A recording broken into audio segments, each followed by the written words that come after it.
Good morning, everybody. Welcome to Art City Comics. This is the weekend woke-up call. How y'all doing this morning? Have you ever seen anybody rock an electric fan so hard? No, I can see that for a whole hour, actually. As a matter of fact, I don't mind sidestepping that and watching a whole hour of that. I would just jam to that nonstop. So I'm completely right. I don't know. I'm still having nosebleeds. You still having news? Those will pass. Dude, what the fuck is? Those will pass. I promise. What's up? Hail the arch villains. We got Kino Subway in the chat. He says, "Hail everyone. I'm rubbing it." Good for you. Hail and a good morning. Hail and a good morning. Of course, we've got the man who's always here to my left, Simon Sim Pothier. Hell yeah. How's everybody? Welcome to the morning show. Hail yeah. We are also joined by the leading Hispanic voice in science fiction, legendary filmmaker Alberto Martinez. I'm so legendary that I charge these guys a fee for me to pop on, and I'm going to donate those fees to my favorite charity. Beautiful. That's beautiful. And we have to show here that Elasmat he's streaming from the future. He's streaming from fall, where it is very beautiful outside. Yeah. He has managed to figure out a way to completely bypass summer. So hats off to you. I bypassed summer. I bypassed multiverses. Oh, good. I'm sorry. What's that? I didn't mean to talk over you. No, that's I will okay. be doing that quite. I'll be doing that quite often during the stream. It's not personal. It's just something that I do.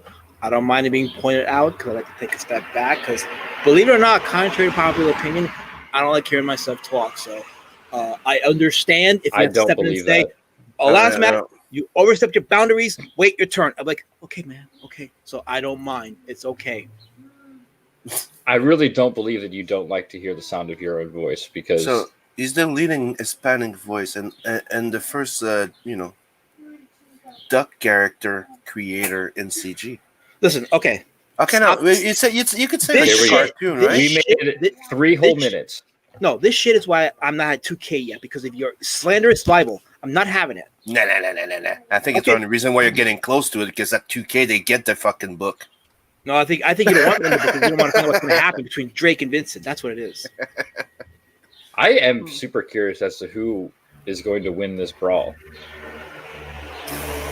You got to get it to 2K. At least 2K. I think this book. Listen, I don't like toot my own horn, but this book is definitely better than 17K. And the fact that we're only at 2K, I feel very slighted. But it's okay because I love the backers that I have. I love the attention it's been getting. So we're gonna make the final stretch goal. No, we're gonna make the what do they call it? The home stretch. That's it. The home stretch. We want to make the home stretch nice and loud. Yeah, I mean, you're only $40 away from 2K. This is definitely, I think, one of the more underappreciated books out there right now. I mean, but that usually happens when something is ahead of its time. It's not quite appreciated in the moment. Are you lettering that one, Adam? Since you seem to be lettering everything. I am not lettering this. I am not. No, this is what's the page count on this? Well, I'm setting it at 120. It could be 130 when all is said and done, but it was originally 160. And at the advice of a couple people, I decided to bring it down a little bit, to shorten it a little bit. Someone said to me it could be a 48 page. I'm like, no, I don't see that, but definitely at least 120. I can bring it down to that much. Now, go big or go home, man. I mean, you've got the power. Yes. And by the way, I did post the first 10 pages of the book in the Indiegogo, so you can read the first 10 pages for free. and then make an educated stance on backing the book. And I don't like spoilers. And how much are you in so far? So, How well, many pages okay. you have done? Well, I have the whole book drawn and completed. What I'm doing right now, if you want to share my screen for a second. Yeah, that's why sure. I'm asking. I'm curious. that's That's what why we're I'm asking. Yes, absolutely. So I'm gonna show you what's going on right now. First, let me show you this. Hold on, let me not boom this, so you guys can see for yourselves. Because I don't think it's enough for you to take my word for it. I want you to see for yourselves. So, okay, now what you're looking at right now is this is the entire book right here. Okay, from beginning to end. That's the entire book. Okay. Now, what I'm doing right now is, I'm actually. Let me not share this part. What I'm actually doing is I'm updating the artwork. So I was in a conversation with a group of people, including Joe King's own George Peter Gatzis, and he was showing us a tutorial on how he would improve a black and white panel. So after he showed us that, I was intrigued by it. So I said, hey George, what can I do? And I sent him a picture. Oh, no, I sent him a page from my book, and I said to him, George, what can I do to improve the black and white of the book? He came back to me with his example, and we sat down for an hour going over the method to improve it. And this is what I have. So this is how it looked originally. You have the black and white with the gray shades. So Gray tone. Right, gray tone, right? So now this is how it's going to look now after all is said and done. I definitely added in some more depth to it. You added some gradient. Yeah. Yeah. Hey, we got Lothar D in the chat. Hail, brother. Good morning to you. Kino Subway says neither of them win. Vincent gets distracted by how much he sparkles in the sun, and Drake gets fed bread by an old man. Roasted. Wow, he's a hater. Yeah, You totally doused. He's trying too hard that you're losing point. You're losing comedy.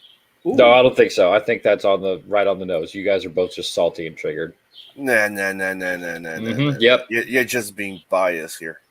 Why would I be biased? Because you like Chris so much. Ooh. Chris has gotten fired off of the show more times than Aaron Calimeri.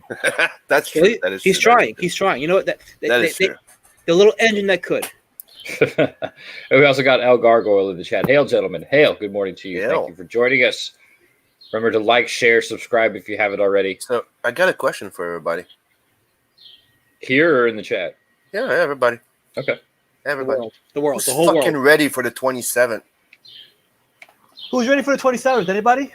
Hello? I hear crickets in the background. Oh, those are birds. Hey, yeah. Hey, where are you launching at, Sim? Where? Yeah. I'm actually discussing this. With yourself? Yeah. Okay. Yeah, Oh, with look at myself. that. No, I but, conjured him.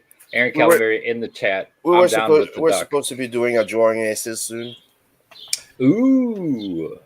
and I've talked with Carla. So right now is you all know that I'm launching on the 27th. The books, all the blood hunts technically are delivered. The books, some of them are still in transit, but most of them are out. So I'm right now preparing to send all the digital copies to the digital backers, and after that I'm done. I just have to finish the original art and mail it, and mail you your extra copies, Adam.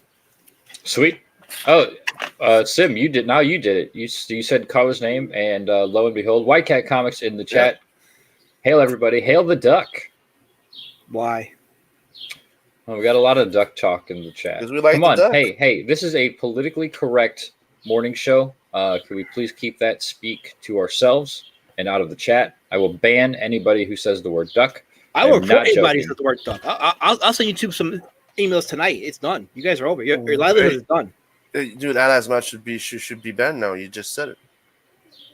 Well, I'm taking over. he's allowed to say it. That's well, you know. Dude, that's a duck out. Oh, come on now. Now you're skating. I will go after your livelihood. I'm gonna see you in court for real, sir. You watch. I'm gonna get Rico involved. Watch. Yeah, that's one hell of a ducktail. I'm calling Rico. That's it. I'm done. This is ridiculous. This show just became an investigative show now. Now we're getting legal. Apparently, Chris and Aaron are going to form a union A weekend woke up union, no more firings. Interesting. Yeah, we'll see how that goes. How'd that go? That's actually something I wanted to discuss a little bit. Was you have all these these firings going on at DC Comics right now? The layoffs, not firings. I'm sorry, layoffs, because they're shrinking. It's the same thing. And then you've got all these people, these creators who really didn't have a whole lot of work to begin with, are now screaming and crying that they want to form a comic book union. We don't want to work, but we still want our job. That's what it sounds to me like. Well, I mean, it's just I think it's just kind of ridiculous all in itself. I mean, in my day job, I work for a union, and it's there for a purpose. It's there to protect the employees, keep their best interest at heart. But it's also for jobs that are needed. They should have started the union before then, because the entire thing got ruined before they started the union. All the great artists are gone. That's true. But then again, do you think there's an argument for unions actually making it worse? Because it already has like a non-unionized feel already over at the comic industry as it is. Do you think maybe a union would have just sped things up to a more detrimental state than it currently is? That's a good possibility. I mean, I would think they technically already have one. That's what I'm saying. There's kind of like an unofficial union there now, and it's a shit industry. So what I'm saying is an official union would have probably just made it even worse, because now they have the actual legal strong arm to enforce who's in and who's out. Mm-hmm. That's my opinion, though. I'm not saying it will be a bad thing. I'm just saying it kind of feels that way now. So making it official would just give these people more power. See, I think if they did a comic book union of writers, artists, or whatever, I think anyway that it should be written in to like the union contract that you can't really fuck with these characters. You can play with them, but you have to put them back in the way that you found them. You know what I mean? Yep. You can create new characters. That's fine. Nothing wrong with new characters. But taking these decades-old characters that people have loved for their entire lifetime and then reshaping them into something that's hardly even recognizable other than the symbol itself, I think it just shouldn't be allowed. Yeah. I'm hearing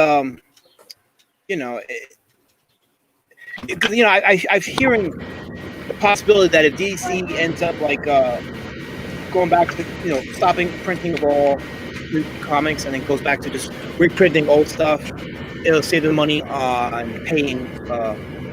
Yeah, they're thinking of doing their new books in digital format only. Right. Yeah, and then doing reprints of all the classic works that people actually want to buy. Yep. Right. Exactly. Yeah. We got El Gargoyle in the chat. Says Sim, Bloodhunt has the most brutal take no shit superhero. Vincent is like if the dude from Old Boy was John Wick, but he's immortal. Immoral or immortal? I think he does immortal. Because he does have morals. Yeah, he does, but he is immortal. But as immortal as a vampire can be, you could say. Yeah. That makes like sense. somebody in one of the chat goes, dude, I can't wait to see what you're gonna pull to that OP Vincent now. Like, oh yeah, wait, you've heard of the council, wait till you hear about the order. Yeah, it just gets as Vincent becomes more powerful, so do his enemies. Yeah. Yes, I even said that when we were working on the script. I was like, Sim, by the end of this book, he's almost like a Mary Sue. He's like, and Sim's like, just wait. You could just wait. I told you, like, also the fact, like, yeah, imagine it, Then you went, oh, interesting. Sim has a plan. Yep. Sim has a beautiful plan for the trilogy of Bloodhunt. Sweet. Like, you think that one's a bloody mayhem? Wait till you get to the second one. Oh, wow. Remember that scene I told you I wanted to open with in the Vatican? Mm-hmm. Yeah. So speaking of DC Comics, this weekend is the brand new DC FanDome that they The are what? doing. FanDome? FanDome. I thought it was fan done at first, like the fans are done, Yeah. but it's FanDome. FanDome. Okay. So it's essentially a 24-hour virtual DC Comic Con. Oh, Is so basically so technically they're going CG. Got it. only for 24 hours. You know what they say about imitation, right? It's the highest form of flattery. Yeah. Well, thank you, DC. Yeah. It feels really nice. I gotta say I'm pretty salty because I have yet to receive my press packet. Oh. So I'm a little upset about that, but I guess I'll get over it. I will persevere and move on, and I will still cover this to the best of my ability. But yeah, this honestly, it seems kind of interesting. They're going to be announcing all kinds of fun stuff. Something we talked about just a couple weeks ago, and that was that new Suicide Squad game, Suicide Squad versus the Justice League. So that's what I'm pretty excited about. They're also going to be going into the Snyder Cut of Justice League, the movie. Oh, so they haven't shown the trailer yet, right? I heard that there was a trailer coming for it. The trailer for what? The game or the Snyder Cut? The Snyder Cut. Oh, they've been releasing little teasers. Yeah. Yeah. I can't wait for that shit, dude. Yesterday I watched Batman versus Superman again and Aquaman. I just can't wait for the Snyder Cut. Give it to me. Hello? I'm blown away by the fact that I'm actually anticipating a Snyder film. And the thing is, before I seen the Snyderverse, I actually liked Watchmen, the actual director's cut of Watchmen. I thought that was a pretty impressive movie. So, I was excited for him doing Man of Steel. And then after Man of Steel, I was like, I guess I can see what he's trying to do, but I don't know. Something was off. But it didn't take away from my excitement for Batman v Superman, which when I saw it, after I saw it, I was like, well, Batman and Superman were on the screen. Stuff did happen, and Wonder Woman was there, and she was kind of hot. But I don't know. Something was immediately off. I don't know. I love Man of Steel. And Superman versus Batman versus Superman is way better with the extended cut because the other one just doesn't make sense. See, I think if you like those movies, then yeah, you should definitely be excited for the Snyder Cut. I'm excited only because I haven't seen Whedon's Justice League, but from what I heard, I'm like, no, I don't think I even want to waste my time on it. It was a convoluted mess. Yeah. You can literally know which one was Snyder and which one was Whedon. It's a fucking meltpot. And it, like, hey, we tried to give you a nice movie, but you can notice all the stitches. Yeah, right. So I feel like at the very least, I should judge it on Snyder's own vision. So in that way, I'm excited because DC listens to the fans. We have to acknowledge that, and at the very least, because the thing is, I don't want the universe to end. I don't have a problem with the characters. I feel like if some fresh voices came in and helped continue writing the universe, and it got better, I think I would rather have that than just a complete reboot. So hopefully, it might lead to DC revitalizing the current DC universe and just giving out better stories. But, we'll see. I certainly hope so because, where Marvel has succeeded in their movie verse, DC has tripped over their own feet time and time and time again. Yeah. No, I don't know. Man of Steel was a fucking big hit, dude. There's big haters, I'm not saying that because I did like Man of Steel. I wish they would have brightened it up a little bit. Just the whole literal tone of the movie was just a little bit dark. And I don't mean like the plot or anything like that. And the fact that, spoiler alert, that Superman kills Zod. I mean the fact that like the actual like screen tones that they used were very dark. Like there was somebody, and this was a while back after the movie was released, they went through and they put a new filter on a lot of the like Superman scenes with they play with saturation, that made it look more like Superman Returns, that bright blue, that bright red, and it immediately felt so much better.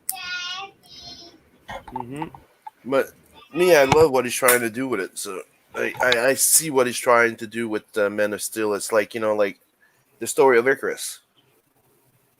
The guy that flies too close to the sun, right? The God thing. I love that little aspect. Like, he comes in, he wants to do so much good, he wants to be a hero, but that's the perception of people. The slight, the people trying to sway that he has ill intention behind it, ruining all the goodwill that he had. Like, you see him coming in it, and they're breaking his hope as he's going through, right? Questioning himself, making mistakes, like, and that's what I love about it. Snyder succeeded in doing what DC have been trying to do with all the fucking revamp and New 52 and everything, and failed. He was able to take the iconic, what we all love iconic from the thing, and try to make it more modern, right? Yes, but trying to make it more relatable as as people. Like, you start to understand more Superman in that one, and he makes you understand Batman. That was the entire premise. When you watch the entire extended edition of the Batman versus Superman, it makes more sense how they get pinned against each other. You get to understand why Batman has a drive and wants to technically kill Superman, right? And the same thing on the other side. I really like those movies. I just fucking hate Lois Lane, and I hated what they did. I hated what they did with the dad in Men of Steel. The stupid fucking hurricane thing. That was fucking stupid. The tornado death scene.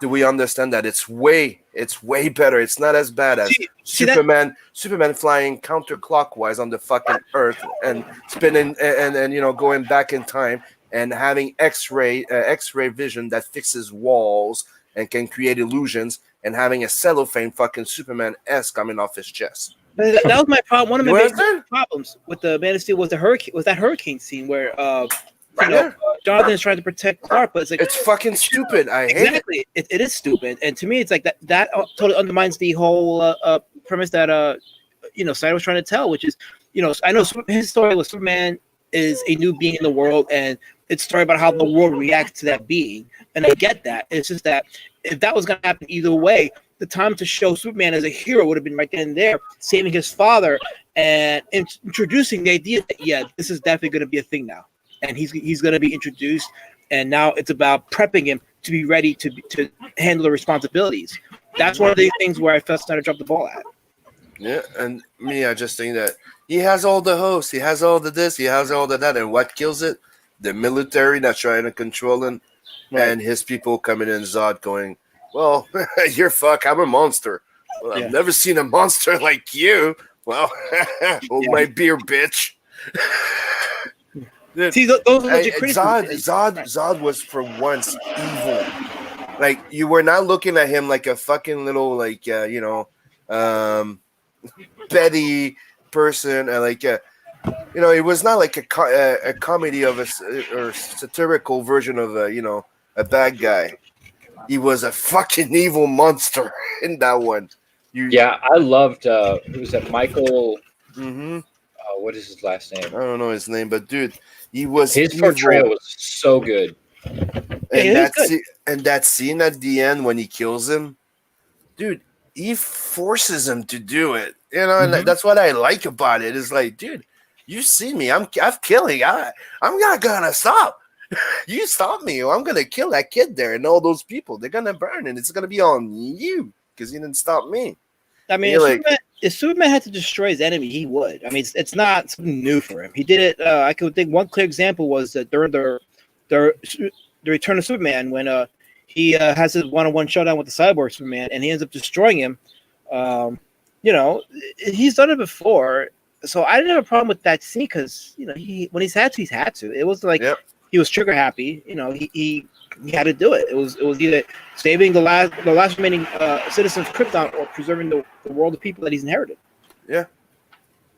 Yeah, and I think that's what really brings Superman, like you said, into that more modern light. That's the issue that like DC has always had with the Superman character is they failed to make him actually relatable. Dude, he's a superpowered god who is a Boy Scout. He does everything. He's a married to. Essentially, yeah, he is. And that's what I liked about it is usually he comes in and he's fucking perfect from the get-go. right? They would throw character at him to make him question this thing, but nobody ever explained how he got to that fucking solid ideology of who he is, how he stands by it, and that's what I was seeing from the get-go in that movie. It's a guy that wants, he learns, he sees the real light, the real people, sees the real this, sees the real ugliness, keeps going, makes mistakes. You see him when he's fighting all the fucking Kryptonians. For a few seconds, he's looking around. He's like, "The fuck." He looks at all the destructions. He looks in this guy and he's like, "The fuck." But he has to keep going because he's getting attacked. They're still fucking coming at him. And it keeps going until the end. And I'm like, dude, it's like you're not only is he telling you a story of a superpowered guy fighting others, he's telling you the growth. The growth and the learning of a fucking king. Somebody that makes fucking mistakes. Somebody that has seen people die and trying to learn to prevent it. Somebody that learns from a fucking mistake and becomes the iconic king that we've all known, right? Exactly. It's the character growth that I think makes those movies. That's the growth of a king. It's not, it's not just a hero's quest. That's true. Yeah, we got Skits comic in the chat. It says, "Hey, all you wonderful people. Good morning to you, Skits. How you doing today?" He says, "I love Man of Steel." See? Yeah, and that's love it.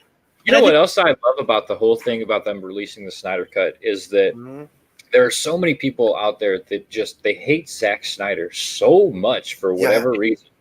And it just pisses them off even more to see that they're actually listening to the fans and giving them the Snyder Cut. Well, I think that's one of the things. I think that's one of the things that makes fan groups very retarded is the fact that we have to trend. We got to be trendy. So the trendy thing is to hate Zack Snyder, just like the trendy thing is to hate Michael Bay. It's like, okay, why do you hate them? Because Flash or something. It's like parents. It's like it's not. Give me something. Give me your opinion. Why do you hate so and so? Like, I don't hate Zack Snyder. I think Zack Snyder's a talented filmmaker. It just depends on the screenplay he's given. Like, so yeah, like you said, Watchmen I loved Watchmen. One of my favorite superhero movies. He adapted that movie to the screen from the comic book so well. Yeah, I even think his ending was even better than Alan Moore's because the whole squid thing at the end of Watchmen I thought was kind of. I mean, it's comic booky. It's kind of silly. It's a little dumb, but he made it way more relatable and just I don't know. It was just. It was perfect in my mind. Yep. Another thing that has just come out in the news with coming up on this DC FanDome is that Ben Affleck is going to be reprising his role as Batman in the Flash movie. And he's also filming extra scenes for the Snyder Cut. But I also wanted to bring up another thing. It's not the first time they do that. And if you pay attention, they've done that. Warner's been doing that every time to Superman. The first time the Snyder thing, they did it to Donner. Richard Donner did the first fucking movie. Yeah. He was filming the first movie and the second one. Then they came in and they're like, dude, you're wasting too much time on trying to make the flying looks good and this and that. So they did what they did to Snyder. So they got another director to come in, finish it. Yeah. And the second one, dude, the first one was great, right? The only thing I really don't like is the spinning around the world thing because they respected almost everything in the first one. Yeah. In the second one, it starts fucking good. Like every time I rewatch it, dude, I love the fuck out of it. The beginning of it. And then you get to that as soon as they start fighting. Hey, I can point at you and make you float. I have telekinesis right now. I can fix a wall looking at it. I can do this. I can create illusions. I'm like, okay, fuck off. I'm out. And dude, they were interfering with that. And Warner Brothers has a fucking tendency of doing that with everything that has to do with Batman, Superman. And they did the same thing with Batman when they came into Tim Burton and go, guy, you're doing like some of the biggest fucking movies ever. And we're making so much fucking money. We wanted more campy and please bring more child shit and make it more like the 60s show. And that's when they brought in Joel Schumacher, Joel Schumacher, and then on what Burton built up in the first two movies. DC are known to be doing all this stupid shit every fucking time. It's like, hey, we're doing good. Let's sabotage yourself. Yeah. Skits Comics says Watchmen was so good, best superhero movie, period. He also says Michael Bay destroyed TMNT and Transformers. Dude. That's why I hate his movies. We Watchmen also was got awesome. McGee in the chat. Hail McGee, what's up? Watchmen was awesome, but 300, dude, was I like That- 300. yeah. That's what I'm 300. saying. It's still that Snyder too, dude. And 300 is something fucking amazing. Yeah. Like I said, Snyder's a good filmmaker. It's just he has to be given the right screenplay to reflect that. Even one of the most boring stories that I've seen of him, like in the movie, visually it was fun. Sucker Punch. Sucker Punch, yeah. To me, it's like one of his weakest movies that I've seen. It's still fun. Yeah. It's like watching a little anime manga in certain parts, and then you're like, I get what you were trying to do, like how people escape, how it's technically like, a wink on how we create and how the creator and the artists are, as we kind of able to evade, escape in our imagination, give ourselves different things according to what we live. Sometimes we've all lived through some certain shit in our lives that made us go like, I need to escape here. Yeah. And that's the entire premise behind Sucker Punch. People getting abused, and you get it. It's a very good story when you get in the end. It's just really fucking weird. Yeah. Yeah, I definitely expected a lot more from that movie. I didn't think that was a bad movie by any means. Nope. Some people completely hate on that movie. Yep. I was a little let down, but I didn't not like it. Let's put it that way. And I say there's some people that really, a lot of people, the big majority of people don't like to think, right? They don't like that. They don't like to have a movie that's gonna go, hey, guy, Well, we just made you realize that you're a shitty person. It goes back What? to the fan collective mentality. Yeah. That whatever the fan movement says, well, we'll go along with that. Snyder sucks, well, you hate Snyder. Michael Bay sucks, we hate Michael Bay. It's like, you know what? Think for yourself. You're an individual. Don't be afraid to offer your own sandal stuff. You might actually have a better opinion than the collective. Just But look at the example. be- The example would be like, in Man of Steel, when he comes in.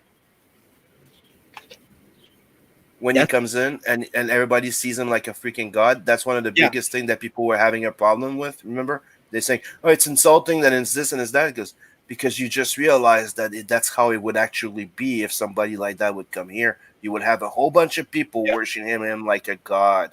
That's why people didn't. I'll say that. I'll say this about that. Like, that is actually true. I think the gripe would have been lessened if we had seen scenes of him saving people before that. That I think that's the biggest gripe with Snyder's Superman is very little scenes of him actually saving people and being heroic and being a savior type archetype character. So if we had scenes of that, and then you lead it up to the scenes of the people going at him like he's some sort of god, then you're like, okay, now we get it. So that's where I think like Snyder, like I see where he's going, but the screenplay just sucked for some reason. So it's like I think he needs to just show more of that. Then you can see his point. So some of the things that DC fandom's going to be going into, and seems like they're doing an awful lot in the next 24 hours. It starts in 2 hours is when everything starts to go live.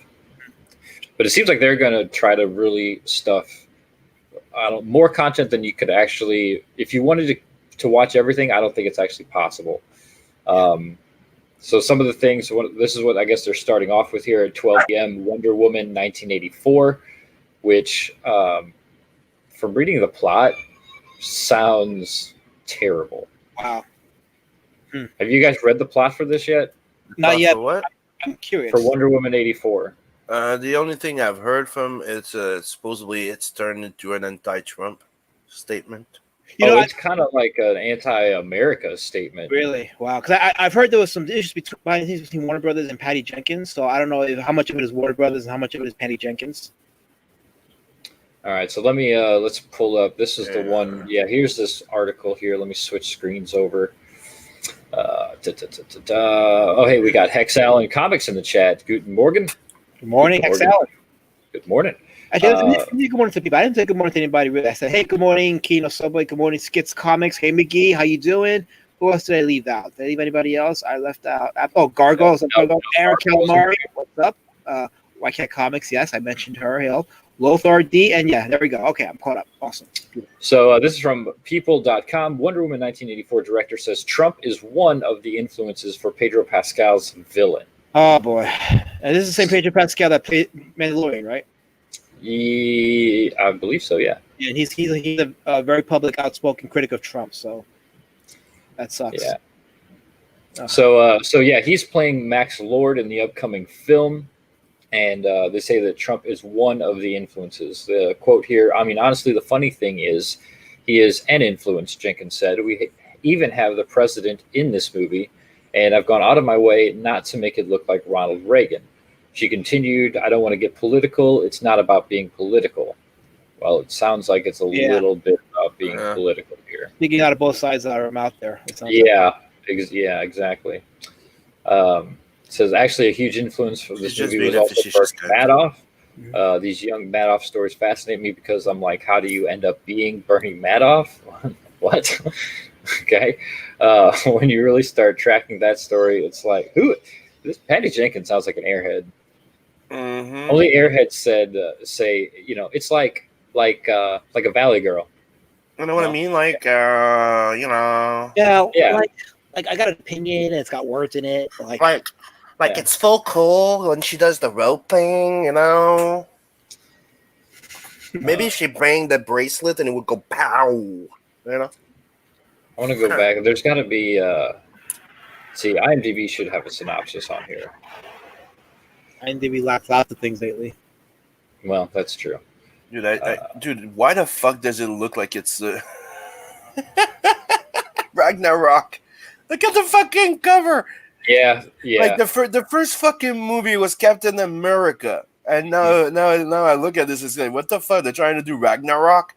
Dude, get a fucking life. Do something original. Go back to the Snyder way or something that was fucking different. Interesting, at least. Fuck. They really can't. Dude, Wonder Woman in Batman vs Superman was badass within the 15 fucking minutes. Hold on, in the goddamn movie. I just saw something there that was like mind blowing, and it needs to be addressed. Go back. Okay, right there. Did you know that Wonder Woman's makeup was done using only Revlon products? Uh-oh. Fucking mind blowing. Right? Wasn't Revlon the one that came out with the really racist statement not that long ago? Yeah, Revlon is the company that what's her name again? The Wonder Woman girl. Gal Gadot. Gal Gadot. She's hired and she's the model for it, and she does all the commercials for Revlon. So obviously everything's gonna be Revlon. That makes sense. Yes, it does. We got Rotten Glory. It's all corporate. It's all corporate shills, right? It's like another thing that I came to realize talking to a whole bunch of people is like, do you notice all those SJW rhetorics that you keep hearing? It's if a girl gets fat, she loses her job. If a guy can gain weight and so that. Did you realize that all their fighting points, all their statement points, all have to do with the Hollywood point of view, and nothing with real life. Nothing. The bubble. Yeah. Yeah, it's fascinating how much their world is crafted. It's almost like they manufactured this utopia without input from the outside world, and it's like amazing just how polarizing. It's like they want women everywhere. Yeah, everywhere in Hollywood. They don't want them everywhere in all the shitty jobs doing all the shitty shit. They just want it's always about Hollywood and the corporate. It's weird. And yet, who's running the stuff in Hollywood? It ain't the women. Think about it. Think about it. Yep. But that Catholic couch is pretty big.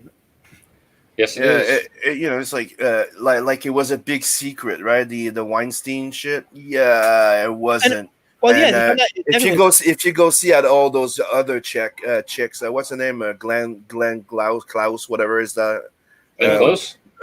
Close. Wonder, Madonna, and all those other stupid power chicks. Hey, yeah. Michelle Obama, they knew about it. They were quiet about it. Yeah, they're not just that, dude. They're known for fucking doing the same thing with little boys. Mm-hmm. Uh-huh. Yeah. They're all known to do this shit. It's not just little girls. It's dude, the biggest market in kids over there. It's not little girls. It's boys. Now we're entering the rabbit hole. Jeffrey Epstein and the rest of them. Yeah. But they say his name around here, man. They always try to turn it around, right? Remember? Hey, look at all the kids actor coming out saying that there's been some shit. Oh, yeah. No, forget about them. Hashtag me too. Way more important. Way more important. Mm-hmm. I should have a hashtag saying, not me. I hate her. Her costume for this movie just looks absolutely terrible. I don't like it. Dude. I think they were trying to capture that like Georgia Moroder look. She looks like Cersei from Ragnarok or the first Thor movie. Yeah. I mean, how do you go from this amazing true costume to this? And now she's full bodied and covered till the neck and Why does Wonder Woman need armor? Well, you know, what is all she's missing is a busca. Yeah, before they jab on her head and she's perfect. Oh, she has it there. See? Yeah, this is that suit. I'm definitely not gonna want to watch it. There you go. She's fully covered, and now she looks like a Valkyrie in this picture. Yeah. So I'm saying, like, it's out of fucking Ragnarok. That's ridiculous. So we got Rotten Glory in the chat. Hey, bro. He says Wonder Woman 1984, another movie nobody will like. Too woke for sane people, not woke enough for the crazies, and completely devoid of the one thing people really need right now: entertainment. And you know, well said, she doesn't have to work out anymore. Remember? Who doesn't? Gal Gadot. She doesn't have to work out anymore for that role. Because she's all covered up. It's so cruel now to force women to train the body to fitness, so she doesn't have to train anymore like the guys do. Oh, good Lord. Well, even Robert, I'm going to piss off Rotten Glory in the chat here because I'm going to start talking shit about Robert Pattinson. He said that he wasn't going to work out for the Batman role because you know, that's beneath him. Yeah, fuck that guy. Yeah. Right, Rod likes that guy. Fuck that guy, dude. What straight man would like Robert Pattinson? That's weird. Pattinson is the new Batman and the guy that played the fucking sparkling Twilight bitchin' vampire. Fuck him. Rotten is a Robert Pattinson stan. I don't know if you guys knew that. Yeah, definitely Robert Pattinson play this guy. Robert Pattinson could definitely play this guy for sure. I see it. Rotten 10 Glory, I think you're onto something. This is definitely Robert Pattinson's face right here. Look at that. All the glitter right there. Look at that. That's all glitter, baby. All of it. That's it right there. I totally feel you on that one. As you see, the glitter comes from the corpse. Yeah, that's blood. From the burning corpse. See, these aren't stars. These aren't stars. This is the glitter emanating from Vincent's essence. But you know, it's obvious that Vincent ain't a duck, right?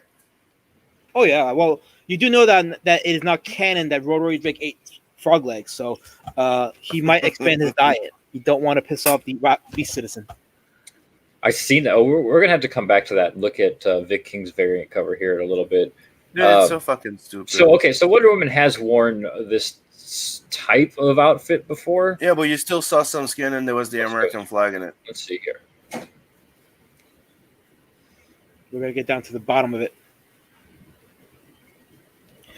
So while we're waiting, folks, it is a beautiful day out here. If you're here at home watching this, you need to open up your windows. You need to have some breakfast. You need to have the omelets, the pancakes. Get the Saturday morning vibe going. Maybe a cereal box. Actually, you know what? Flintstones, Lucky Charms, Tricks. My personal favorite is Crispix, which I absolutely love. It's got that nice corn and rice flavor to it, which is spectacular for. I didn't realize people still ate that. Oh, I eat it often. That's my drug. If I ever come home and there's no dinner, I'll take a bowl of Crispix, eat it. I'm good. I'm solid. It does the stomach great. Adam, right. Yeah, that's what I was gonna read. Party fucking hard. I defended the new Batman movie one time. Never live it down. No, you won't. Actually, no, he's the one. So I was wondering, okay, who's gonna defend that movie? Oh, this guy. He's the one. Okay, so that makes a lot of sense. Robert Pattinson is not Bruce Wayne Batman. I'm sorry. You need to get bulked up for that role. I like my Batman mask in. I'm sorry, I just do. Okay, but if you like him another way, that's everyone's got their preferences. I get it. Dude, Simon Sim has his preferences. Batfleck was awesome. Pattinson would make a good Robin. Yes, or Nightwing, or Nightwing. Yeah, I think he could pull off Dick Grayson. Yep, Dick Grayson could be interesting. Yeah. And we got Riot in the chat. We got I'll give Wonder Woman 1984 a chance because first impressions for me are pretty good, unlike Birds of Prey. I'll give you that. It definitely looks a lot better than Birds of Prey. Yeah, that's why I'm disappointed hearing about all this stuff with 84 because I like the first Wonder Woman. I'm one of those guys that liked it. I think it does have some good elements to it, specifically Gal Gadot. So I was looking forward to this one, and I'm hearing all this shit about like the behind the scenes stuff, and then now they're making the Trump allegory. I'm like, ugh, like you have to ruin a good thing. It's like I feel like these Hollywood execs, their mentality is, oh, something's good, let's fuck it up because we can't have it too good. It's how to make more money the fastest and the easiest way. It's like, am I the only one that's noticing that Hollywood's becoming Bollywood? Even Bollywood seems to be more budget now. Yes. Oh yeah. Rotten says, love to open the windows. Fires burning nearby, so the air is full of smoke. How magical. So magical. Get the marshmallows. Get the marshmallows, yeah. So here's from Entertainment Weekly, a brief history of Wonder Woman's golden armor. So as you can see here, yes, she did wear this in the comics at some point. Yeah, but blah, dude, blah, blah. We don't it know looks that. like a leftover prop from fucking Ragnarok. It looks like it's something you've seen in that movie. Like it's out of Thor. Like, come on, do a little something different. So see, the first time that she suited up in this armor is in the 3rd issue of Elseworlds Kingdom Come, a 4-issue series published from Alex Ross. What? Oh, yeah, okay. Is that what they call it now? Elseworlds Kingdom Come? I thought it was just Kingdom Come. I was thrown off by that. I was like, yeah, I remember Kingdom Come, but Elseworlds doesn't sound familiar. But yeah, Elseworld was the line that they all came out in back then. Even if you go back, even the Dark Knight Return was part of it. Yeah, because it had elements of Dark Knight, so I knew they were part of the same universe. Yeah, Elseworld was like, oh, you can do anything with the IP there. It's non-canon. Which, I mean, Kingdom Come, that is still one of my absolute favorite stories from all time. I love that book. Back when Mark Waid was actually like a good writer and a slightly sane human being. Yes. This picture, though, is up here at the top, is definitely not from Kingdom Come because that is not Alex Ross's handiwork. Oh, here we go. Yeah, this is. Yep. Now that's a page from Kingdom Come. But look, it has the American flag on it, like Sim said. It still looks more feminine. So, yeah, it's like they pick and choose what they want to adapt, and it's now I'm really like. It's like, look, we did that, and you can't say nothing because we find something like something that looks like it right there. Right. Like, oh, she kind of did this before. Let's see. So here's more. This looks like it's one from up top here. This is from Wonder Woman 144 from Yannick Paquette. He was the one who drew that. I don't know who Luke is. Luke somebody or somebody Luke. Eric Luke. I'm not familiar with him. So this is from 2001's Our Worlds at War. She wore the armor again, this time to fight Imperiex, a cosmic entity with a nasty habit of decimating entire universes only to rebuild new ones from the ashes. So Galactus? Kind of like Galactus. Yeah. So that's it. So she wore it twice. 2 times in the entire history of DC Comics. Once was an Elseworld story, and the other was back in 2001. I mean, the thing that bothers me is like now you're all caught up. I really like the Wonder Woman when she showed up, right, in the Batman versus Superman. You start the movie, it's good, but they went from making their own Wonder Woman to trying to make that what's her name of the fucking show there? The girl that played the show, the Wonder Woman show. Oh, Linda Carter? Yeah. They tried to make her into the Linda Carter of the Wonder Woman, and I really don't like it. I was never a fan of Linda Carter. I don't like that fuck. I don't like her at all. Blasphemy. I never fucking liked it. I never liked the show. Never liked her. I don't even think she's we pretty. don't like you. We don't like what you're standing for. We don't like your stance. We don't like your opinions. We don't like you. How about that? How about we rise up against Sim? I'm not rising up against nobody. I know you're not rising up because why all the hate? Did I trigger something? You speak against Queen Linda. I will not have it. Did I just talk about this on your biggest fetish? Saturday morning is a time for action-packed cartoons. I'm going to become an action-packed superhero and take on your villainous ways. I will win. I will defeat you, and I will have my own. People used to laugh at that fucking series. I will have my own cereal box, and I will be feeding kids all around the world Saturday mornings with my own brand of cereal. I will be great, and I will follow that up with my own brand of organic milk so that kids can be healthy and strong and ready to fight the superheroes, especially that kid across the street right there. Yes, I'm talking to you. Exactly. Everybody was making fun of that goddamn show. Everybody laughed at her. She was a fucking joke. For years, ages, everybody made fun of Wonder Woman with roller skates. Right? Disavowed. And now all of a sudden, because of #MeToo and all this shit, she's a hero and one of the greatest. Fuck off. disavow. She's the one that didn't want to wear the underwear that was too sexy. She had to have the low cut ones. Fuck off. Well, low cut ones I agree with, but you on that one. But I still want my cereal though. Well, this got out of hand really quick.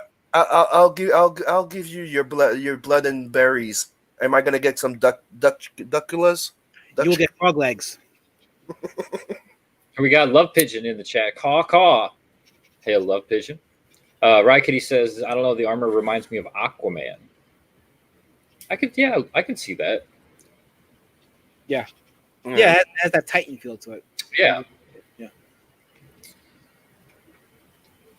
For some reason, sorry, go ahead. Yeah, that side. Yeah. I had a video queued up, but for some reason it's not wanting to load, so I guess we'll come back around to that there. Man, I almost don't even want to bring this subject up. It's because it is blown up over the internet over the last few days, and that's Netflix's. Oh boy!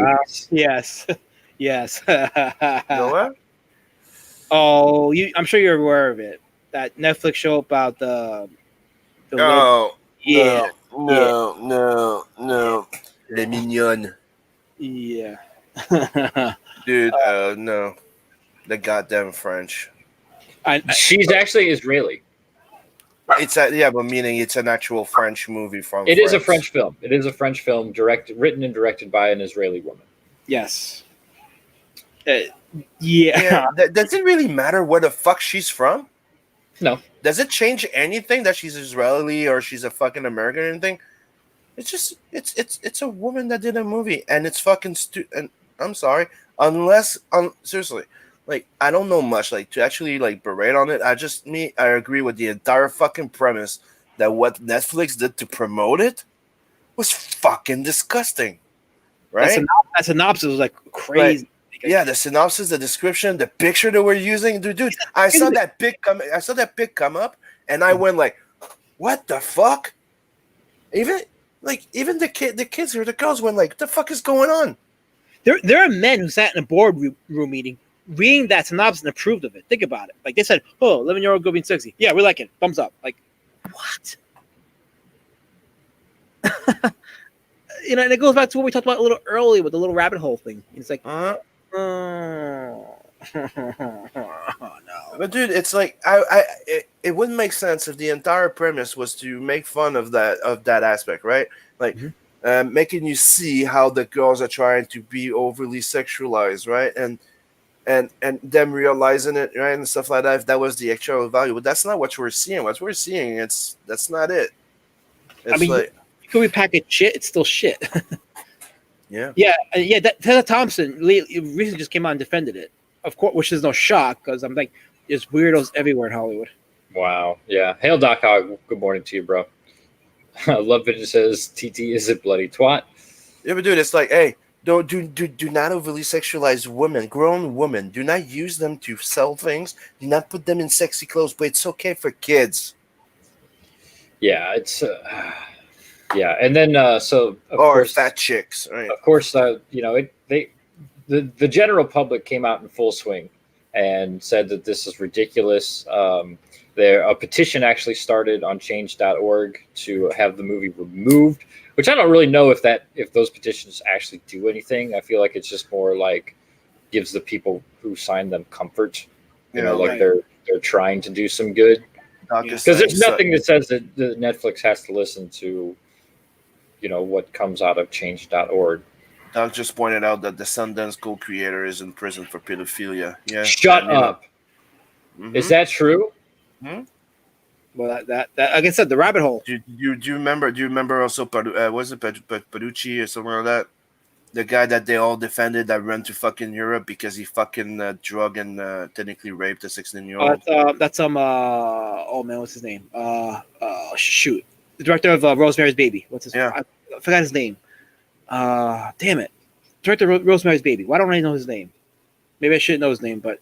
Yeah, one of the big fucking film directors, dude. Rosemary Roman Polanski. That's who it is. Polanski, yeah. Oh And, yeah. dude, Oh, he's they yeah. all, Glenn Close, they all fucking defended him and helped him go to fucking France and hide there. Mhm. Okay? They're all known for dealing with Seville. They all defend their own. They defend their own. That's what it is. That's what I'm saying. There's a rabbit hole here because Yep. they look out for their own. Just because some of these people got caught doesn't mean that there aren't many more hiding. Oh, and there are definitely a lot more out there hiding. So yeah, so Netflix they said sorry, so it's okay, right? It's Yeah. okay. Everything's good now. Get out of here. Move it. Damn pop-ups. So yeah, this is the terrible, awful image that they decided to go with. This is the actual image from Sundance, which is much less risque. Yeah. Huh. And that's the one they're using now, by the way. Well, Why they didn't use that is beyond me. But no, I think honestly, I feel like this was a marketing ploy.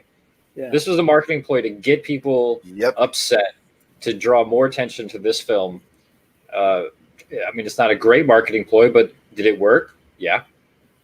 Although you didn't have your sickles wanted to see it. Don't get me wrong. They're there and they're curious. Dude, nobody knew about it. Now everybody knows about it. Yeah, so people are gonna want to see it because we have somebody. Okay, look, I'm gonna just be blunt right now. We have some guy in CG defending this movie. Okay, I know because I witnessed it, and he's saying, "Oh, we're censoring it because of that." And I'm like, motherfucker, there's a line you draw when it comes to art versus sexualizing our minors. I'm sorry, but if you're for this movie, you're a fucking degenerate. I want nothing to do with you. I don't care if you're crazy of CG or not. Get the fuck away from me. You know, you're keeping yourself in your little fucking cage. Don't come near me or my people because I'll get a shotgun and we'll call it a day. Okay, dude, that's what I'm saying. I mean, the only thing I would say, yeah, if the point of the movie is to make you realize how stupid that is. I don't need how much of a rabbit hole it is. No, but yeah, you know, I can understand the point of view of me going, look, I'd like to make a story to make my girls aware to not fall into that type of behavior, right? That would be totally fucking understandable. Mm-hmm. But from everything that they've been saying about it, everything that we've read, everything that we've seen, does not seem like it. And everything seems to really more overly sexualize those little 11-year-old girl playing in the movie, which is not the same. It's very fucking different. It makes you think. They're talking about, oh, we're trying to expose how bad it is. How are we doing it? By showing you it. It's like you defeat you're undermining the original goal. And Kino Subway brings up the point. They auditioned 650 of these girls for this part. 650 girls. Like, what the fuck? What the fuck? I'm sorry, you can't normalize this shit. And if you're trying to normalize it, you're a fucking weirdo, and you're degenerate. It's McGee's like, I love how they keep bringing up that it won an award. I go, yeah. You know, especially that right now awards don't mean shit because you can just have an award because you know what else won an award? Al Gore's movie, that fictional movie about climate change, whatever. That won an award too. That doesn't mean anything. So. Yeah. Rod says Disney has been sexualizing minors systematically for decades. Yep. It's been getting worse and worse, dude. Yeah. I mean, yeah, this whole thing is just utterly ridiculous, and I'm with the last Matt. If you're defending this, go away. Go away. I'm sorry.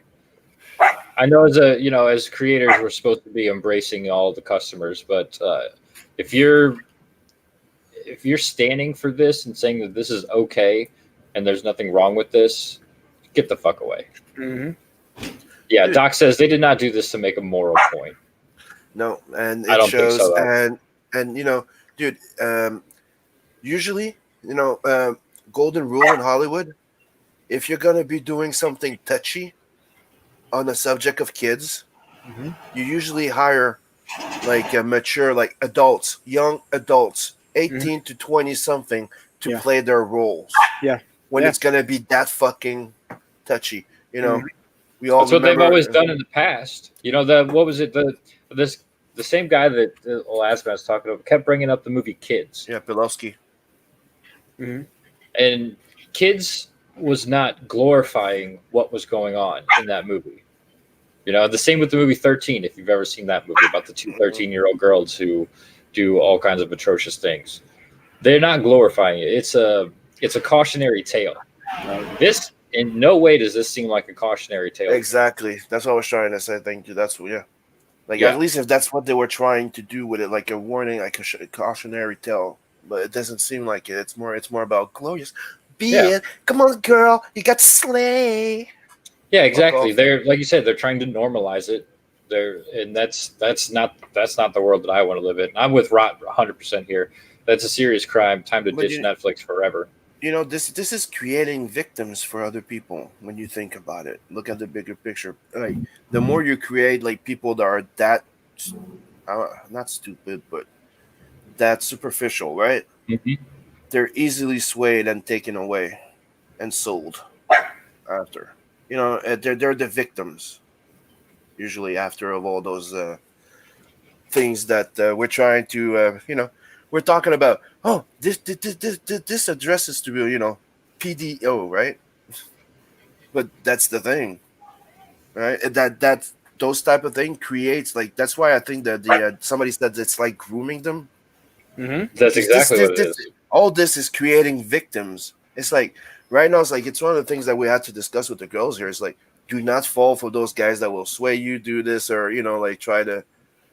Oh, you're so pretty. That should be a fucking warning from the get go. Oh yeah, we're living in a world right now where sure everyone is so concerned with the election and with COVID and everything, but the biggest issue that our entire world faces right now is the human trafficking problem.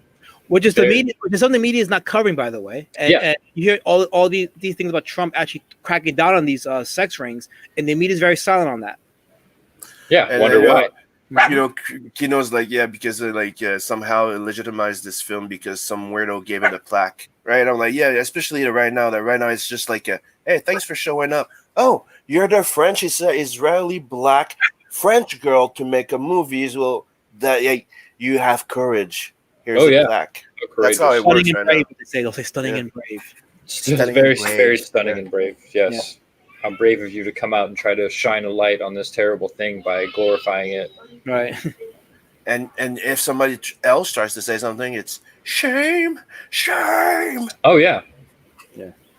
And like you said, the weirdos coming out to defend this film are the same weirdos who think anime titties are bad. Mm-hmm. Yep. Like what? I cannot comprehend. Or Wonder Woman's costume is too sexy and demeaning. Yes, okay? Exactly. But you get this. Right. Exactly. That shows you. Not just that.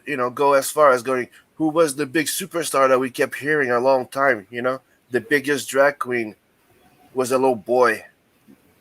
There's a whole bunch of boys. Yeah. Being. That's the thing that a lot of people are forgetting. It's fucking getting weird, but Doc Hawk says parts of the entertainment industry wants to normalize pedos. I think majority of the entertainment industry. I think it's part. I think it's the majority. Mm-hmm. It's called part. It's like a final stage of the Peter Pan syndrome. You don't want to grow up. You don't want to grow up. You don't want to grow up. I'm too old. I need to live it through a younger person. Living like what is it? Vicariously, the express. Vicariously. Yeah, dude, it's fucking sickening. And dude, I have kids. I have 4 kids, 2 boys, 2 girls. So yeah, you got girls. You've got a dog in this fight, as it were. Mm-hmm. Yeah, and you can point out these weirdos. Like there's ways to figure out if somebody is definitely a potential predator. The most important to find out is, does this person respect boundaries? They respect personal space. As soon as they cross that personal space, that's a warning sign right there. But this handshake. Yeah, this entire fucking thing going around, like the behavior and the SJW thing, it's conditioning them to be like that, dude. We had to fucking have like long talks with the girls because they were turning that way, and it's happening to the boys too. It's fucking weird.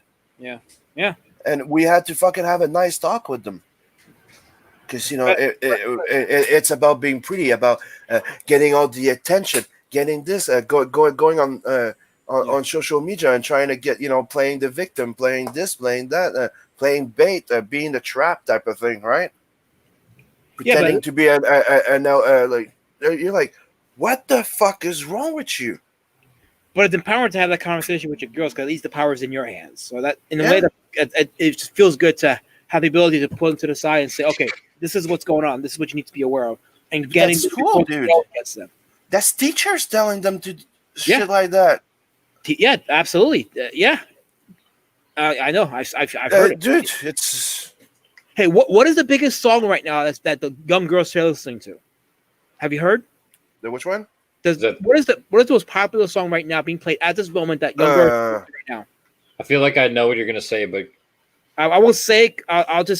I'll use the initials W A. Yes. Yes. That's where I thought you were gonna go with this. And the thing is, okay, so I found out about it this week because me and my wife were driving, and she says, "So you know, our girl, she was listening to this song and she sang it for her dad, and do you know what the lyrics are?" I'm like, "Do I want to know the lyrics?" So she sang the lyrics. I'm like, "She said those fucking words? Are you kidding me?" Uh-huh.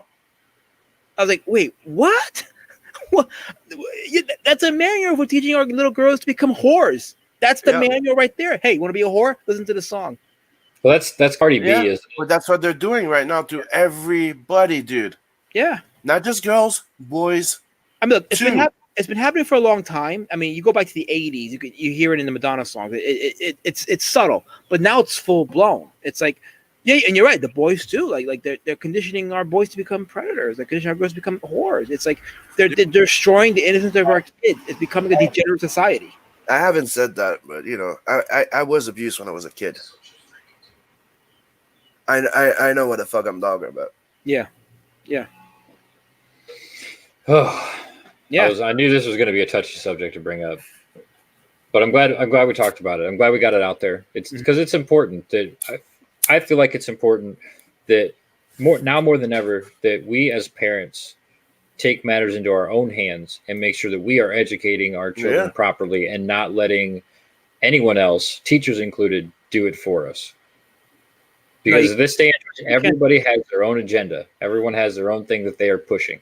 All right, so I don't want to say too much, but I worked in the legal system for a little while. I worked with kids who were predators and victims of SOs, and seeing what they went through, what they did, and how the system is like, I feel like the system is not doing enough to help these kids. It's almost like they're kind of like, stringing them along a little bit, and I'm like, there has to be something better than this for these kids. They're not really being helped. They're being strung along. They're not giving that tough love that they need to say, you know what, you done fucked up. You got to move on from this. You got to get your way from that to something better. And I see it's like, okay, so you got that world out there, the Hollywood world that normalizes this shit and grooms these kids. And then you got this side of the world, the legal system that isn't doing enough to save our kids and protect them and to salvage them. So it's like, where do they go from there? Well, the only solution is the household, the parents. Mm-hmm. The parents got to take the extra initiative to say, okay, this is what's happening in the world right now. This is what they're going to try to do to you. I need you to keep your eyes open and realize this is not good. Just because it comes in the form of a song doesn't mean it's good. It's actually evil and wicked. Turn away from it. If some man out there wants to shake your hand, no, because they're trying to destroy the walls that you're gonna need to protect yourself from a potential predator. Stay away from those people. Don't accept an act of kindness as that, because it could be something more sinister. Don't put yourself in that position. That's sad that that's the world that we live in, but it's true. Yeah. Dude, it's like one of the biggest conversations that we had with the girls. It was Dave trying to explain to them how lucky they are to be in Canada or the US, right? But in Canada, he's from Mexico, and he started and he just go, "Do you want to know?" And he started giving them like a bit of the rundown on how it is outside of here, and going like, you understand that right now we're having a whole bunch of people complaining where they're really fucking safe. They wouldn't, if they would try to go to Mexico and pull that off, they would have disappeared a long time ago. It's like, they're trying to pretend like the rest of the world is better than here. No, it's not. No, it's fucking savage. Like a human life is worth nothing. You're not worth nothing. They'll drop you for a fucking $1. Yeah, that's the sad truth of it. I mean, I can go off on that subject. I don't know why human life is considered not good, but that's a whole other. I can get deep into that cause. That's a different show. Exactly, yeah. But it's true. Once you devalue human life, there's no morals. Anything goes. Yeah. Yep. Rod brings up a good point. Cardi B was the one person Joe Biden granted an interview to, Cartoon World. Well, that's because that Biden knew that she couldn't outsmart him. Yeah, there you go. That's my theory on that. Doc says, "I'm sorry, Sim." Kino says, "You're not alone, Sim." He also says, "Yes, proper parenting is more important than ever." Yeah, because we're the only ones that can stop that conditioning in a way. Mhm. And, Yeah. you know, the best way is trying to give them information. You know,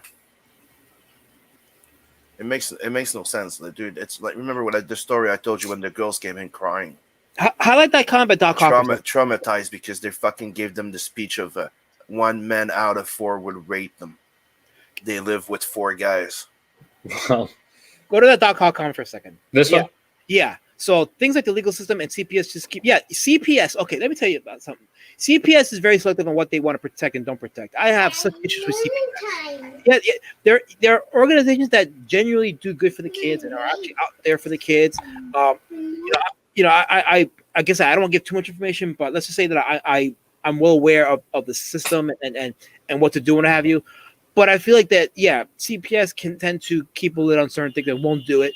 Unfortunately, though, some of it's because of technicalities and having to do things by the book, because if not, those technicalities can actually sometimes let the offender loose. So it sucks, and I think CPS doesn't do enough on that. But then again, it's like, it goes back to the legal system. They have such a tight wrench on it, and I feel like they're mollycoddling the problem and not really effectively trying to deal with it or even destroy it. Yeah, I feel where you're coming from. I think that's true. Rod says, in an odd way, the shutdown insanity has helped a bit in this regard, as families have had to spend more time together. I'm sure it's been eye-opening for the parents and the kids. Yep. Yeah. I guess glass half full. That's Thank what you, Rod. I appreciate it. That's what I said, like, on another stream. I'm like, I got to the point where we try to take the positive out of the negative, and one of the biggest positive is that, dude, the fact that right now we've been spending more time with our kids, realizing shit, talking about stuff. Yeah. And I think it's the only chance that we have to rebalance them with all this shit.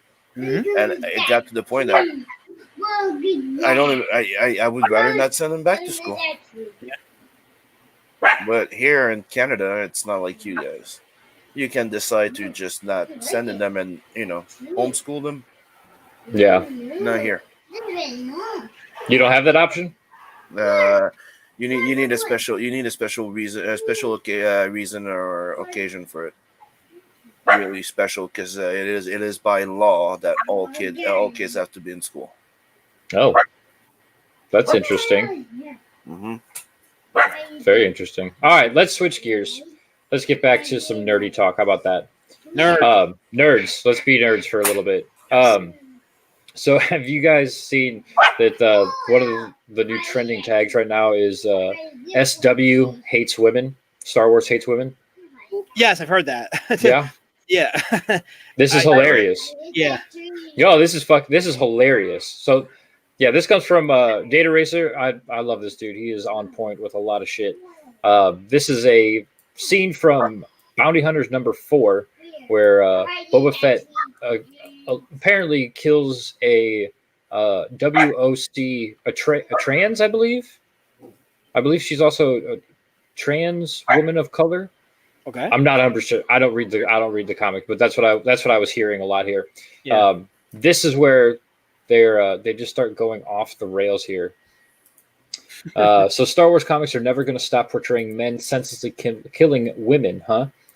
It's war. It's war. It's war. People kill people in war. He's a bounty hunter. Oh gosh, it's stupid. He's a bounty hunter. Let's see. I hope the authors of this comic get fired. New Boba Fett comic shows him violently killing a queer WOC. Okay, sorry, queer WOC, not trans. And another character torturing a pregnant woman. Basically, they publish torture porn for incels in a Star Wars comic. So right now we got to the point that we can't kill nothing but a white guy. Yeah. Yes. No, that's true. 100% true. So. Yeah. This is my favorite one here. So tired of consuming Star Wars stories that make me feel like the men creating them hate me, hate women, Wasn't planning to start the day with a good long cry about Star Wars, but here we are again. I'll be back just in a sec. That's how I feel right now, Sim. This is a clown world. This is what this is. Can you imagine having a good long cry about Star Wars? Apparently, again, this is not the first time you've had a good long cry about Star Wars, but multiple times you've sat and spent your day crying because a character died in a comic book. It goes back to the comment about these people create their own little utopia, their own little bubble. It's like, get out into the real world. Shit like this happens every day. Go to the ghettos, okay? This shit happens every fucking day in the ghetto, okay? So we're going to complain about it in a Star Wars comic. Star Wars, where people shoot each other, people get killed in a Star Wars story. I mean, did you not see The Last Jedi when in a Star Wars movie, we had a woman who blew up a ship and died in the ship? I'm not giving credence to that film, I'm just saying it happened. Yeah. It's a Star Wars movie. It's a Star Wars story. Like, you know what? We should take all these tweets and make it into a collective book and just spend the night reading these tweets and say, you know what? I'm glad I'm normal. I'm glad I think about real world problems and not cool shit. That's a good idea. We should do that some Friday night. We'll have a drinking stream and just go through and read ridiculous clown world tweets about the ridiculousness of Star Wars. Because these people really are triggered by this. They're really hurt by it. I'm like, oh, sweetheart, I'm sorry. Can I have a drink at your expense? Because I really want to be entertained by your stupidity. Right, yeah. Oh, my gosh. This is, like, insane. Like you people need to fucking laugh at yourselves. I think that's the only way you'll have a longer lifespan. Yeah, here's another good one. Yeah, I'm mad. I'm tired of it. Killing more women in canon, especially queer women of color and pregnant women, is not inclusive. It's violent misogyny. It happens in the real world, though. And how many men have died in Star Wars? How many white men have died in Star Wars? They killed Mace Windu. He was a black dude. Shame. Star Wars. War, people. You know what happens in war? People hug. People hug and get along. That's it. They make babies. Yeah, that's right. They make beautiful babies in times of war. Mm-hmm. Yeah. And yeah, this is we got this is I think Lucasfilm needs a sensitivity reader. Fuck off! Come on, man, that's great. Go lock yourself in your fucking safe house, you loony bin. This has never been Star Wars. Hashtag Star Wars hates women. This has never been new. Dude. The problem with allowing 99% men to create things in your fandom is blatant misogyny and homophobia and racism. This is where it happens when you fucking overprotect your goddamn children. Yeah. When that's one of the things that I'll say to people is stop fucking treating your kids like they're fucking babies at all time. Talk to them like you're an adult. Talk to them on a level field. And dude, this is fucking stupid. She's a fucking adult that expects to be protected by everybody because she might be shocked or offended. Yeah. She's not gonna be offended. Right. Doc's got a great point here. You know, original canon, how many women were killed in episodes 4 through 6? The entire planet Alderaan was destroyed. That's true. So, yeah, probably millions, I'd say. He says I can't think of one. Wars, you fucking morons. Star Wars. Yes, but if you cannot, you have to play favorites to women, people of color, and queers. It's like another thing I've noticed a while back. It's like, it was in I think it was the Avengers or Captain America, something like that. And if you pay attention with Black Widow, everybody gets punched like bad, like in the fucking face, this, that, but not her. She just gets flipped, gets this, gets that. And if you notice, a lot of those fights are like that too, dude. If you just look at the Wonder Woman fight. Oh, the guys get punched. They go boom, bah, flying, boom. The girls don't. Not so much. It's weird. It's like, dude. Look, this kind of good goes back even as far as back as a film like Terminator 2, during the scene when Arnold enters that psychiatric ward and he's pounding the shit out of all the orderlies, and that one female security guard, he just flips her down across the hallway. Mm-hmm. It goes back even then. So it's like, they want the equality, but they don't want the consequences. Exactly. They don't really want equality. They want special treatment. That's what I keep saying. It's like right now, it's like what I'm seeing everywhere, right? Black Lives Matter, that the feminists, the LGBTQ, they all want to have that special place in the system, like because of the Holocaust thing, right? It's like, oh, something bad once happened, right? Well, now we should have special treatment. That's insensitive, Sim. He does it good though. You're being very insensitive. Very, He does a very good impression, insensitive. You know what I find hard to believe about all of this? I hate hearing them doing that stripper talk. Everybody's talking like a stripper now. What I find most unbelievable about all of these tweets is that this many of them actually read this book. Wow, that's a good point. Yeah. What I think happened here is that one person started talking about it. One person with a lot of followers, told everybody what happened. Oh my God, Boba Fett killed a lesbian woman of color in a comic book. And then everybody else was like, oh, I'm so disgusted. I just really don't believe that they all actually read this book. This is another good one here. I've never felt so uncomfortable reading Star Wars. And now that it's had time to settle, I'm nauseous. If anyone needs to talk, my DMs are open. If any of you are offended by any of you are hurt or traumatized, let me. I'll listen to you. I'll talk with you. Come to me. Come cry. Do you remember Rick and Morty? Do you guys watch Rick and Morty? I've seen some of it. When they go to that fucking feminist utopia planet, and all they're telling each other is always, "Oh, I'm here if you need to talk. I'm here if you need to talk." Oh, I do remember that episode. I'm here if you need to talk. Hi, I'm here. And one of the biggest crime, she has bangs. Just give it up with the bro hug. Say, "Here for you, bro. I'm here for you, bro. I'm here for you. I am here for you."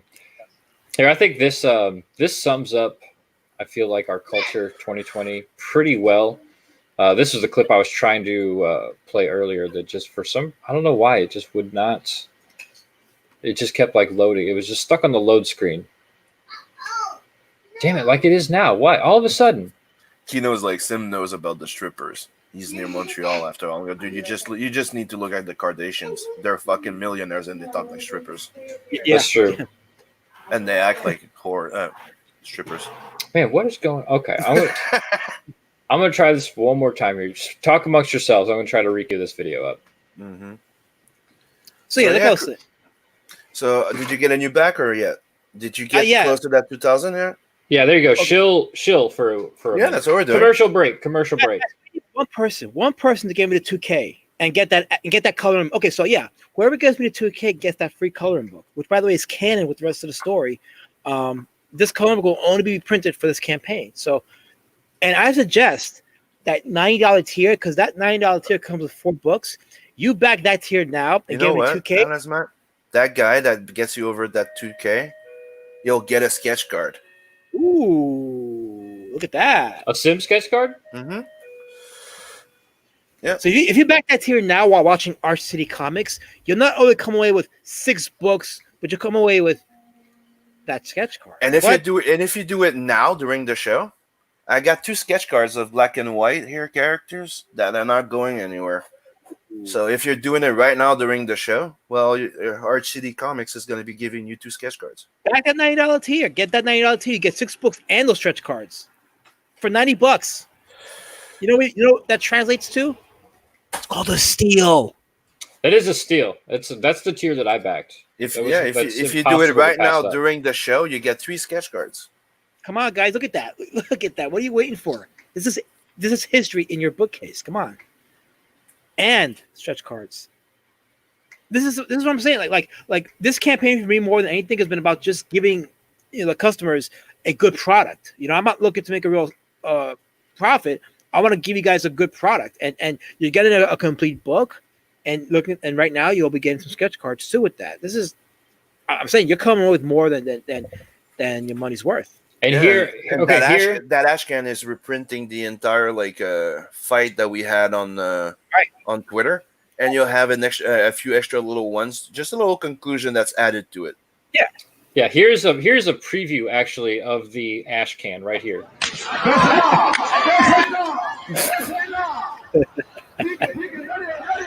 See, he's doing quack, quack, quack, quack, quack, quack, quack, quack with his hand. Wow. Wait for it. Dude in red's about to whoop him. Watch. Oh. Oh. What a recovery.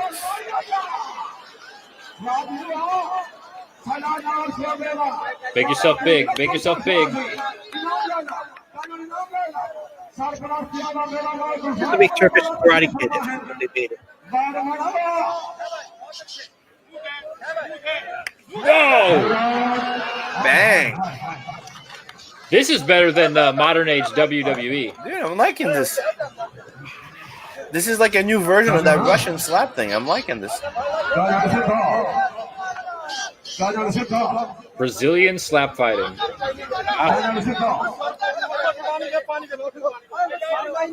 Look at that beard.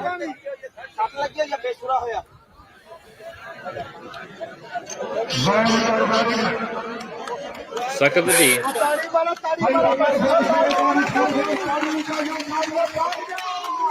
Yeah, you got him good on the chin.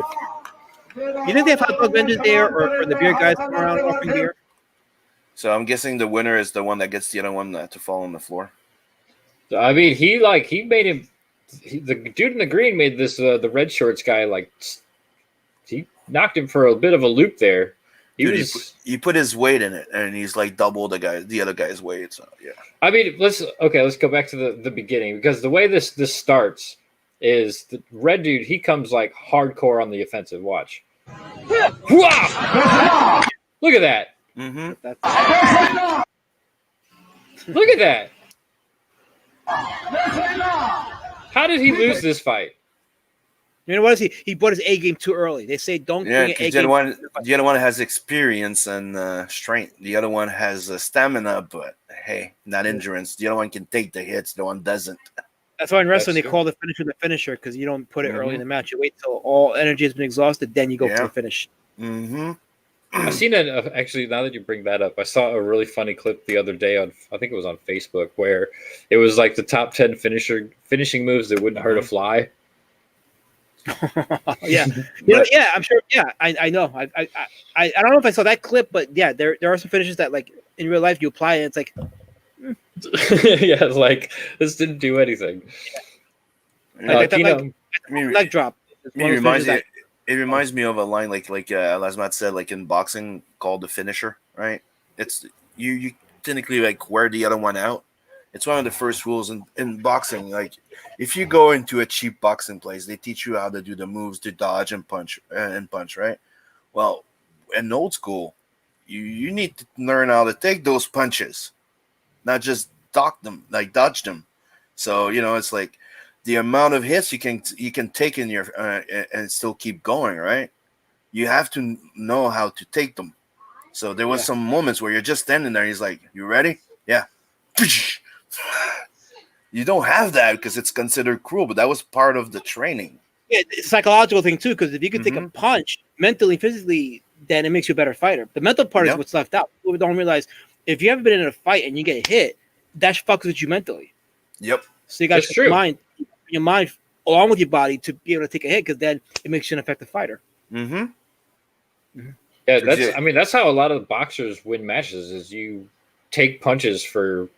Yeah, because otherwise you're afraid to get punched in the face. 5-6 rounds. Just take those punches. Take them. Mm-hmm. And then once the other dudes wore out, you throw in a few good punches, and they're down. Yeah, it's also intimidating points. That's true. You started boxing. Like there was one of the boxing match I did is like I did the instead of putting my fist up, I put it down, right? And I just looked at the guy with my face in front, and I just went, "Go!" And it gives. Guy just fucking like started looking at me like, "Fuck!" And one punch and he was done. Mm-hmm. Yeah, he's wore it out, dude. The reflexes. He's dude. It goes back to the Bruce Lee 1-inch punch. What's the philosophy behind the 1-inch punch? You bring all your energy at the moment of impact, not before it. Just at impact. All the weight transfer, the momentum, everything, dude. You don't need that much momentum. It's just all the weight transfer, the shoulder twist, the way, your waist shifting. Just and you see Yeah. the guy flying like a few meters away, and it's fucking amazing, dude. Yeah, absolutely. Yeah, it's crazy. Then it's fucking amazing.